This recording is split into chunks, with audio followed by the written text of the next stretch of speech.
ராமநாதபுரம் பெரம்பலூர் நகராட்சிகள் மாநகராட்சிகளாக தரம் உயர்த்தப்படும் என்று அமைச்சர் கே நேரு அறிவித்திருக்கிறார். இது தொடர்பான அண்மை செய்தியை தான் நாம் பார்க்க இருக்கிறோம். தமிழகத்தில் சட்டப்பேரவை நடைபெற்று வரக்கூடிய நிலையில் ராமநாதபுரம் பெரம்பலூர் நகராட்சிகள் மாநகராட்சிகளாக தரம் உயர்த்தப்படும் என்று சட்டப்பேரவையில் இன்று அமைச்சர் கே நேரு தரப்பில் ஒரு முக்கிய அறிவிப்பு வெளியாகி இருக்கிறது. தமிழகத்தில் ராமநாதபுரம் பெரம்பலூர் மாநகராட்சிகளாக தரம் உயர்த்தப்படும் என்றும் சட்டப்பேரவையில் அமைச்சர் கே நேரு தரப்பில் அதிகாரப்பூர்வ அறிவிப்பு வெளியாகியிருக்கிறது.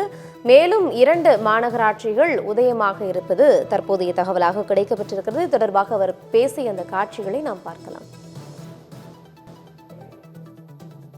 பேரவையின் அனுமதியுடன் திரும்ப பெறப்படுகின்றன. நகராட்சி நிர்வாகம் மற்றும் குடிநீர் வழங்கல் துறை மானிய கோரிக்கை 34 கீழ் வருவாய் கணக்கில் 14,781 கோடியே 3,35,000, மூலதன கணக்கில் ரூபாய் 10,491 கோடியே 77,82,000 மற்றும் கடன் கணக்கில் ரூபாய் 1,404 கோடியே 81,79,000 ஆகியவற்றுக்கு மேற்படாத தொகைகள் அரசுக்கு வழங்கப்பட வேண்டும் என்னும் மாண்புமிகு நகராட்சி நிர்வாகத்துறை அமைச்சரவையின் தீர்மானம் பேரவையின் முடிவுக்கு விடப்படுகிறது. ஏற்போர் ஆம் என்க, மறுப்போர் இல்லை என்க. ஏற்போரே அதிகம் என்று கருதுகிறேன். ஏற்போரே அதிகம். தீர்மானம் நிறைவேறியது. அரசுக்கு கோரிய தொகைகள் வழங்கப்பெறுகின்றன. பேரவையின் இன்றைய நிகழ்ச்சிகள் இத்துடன் முடிவுற்றன. பேரவை மீண்டும் நாளை காலை 9:30 மணி கூடும். வணக்கம்.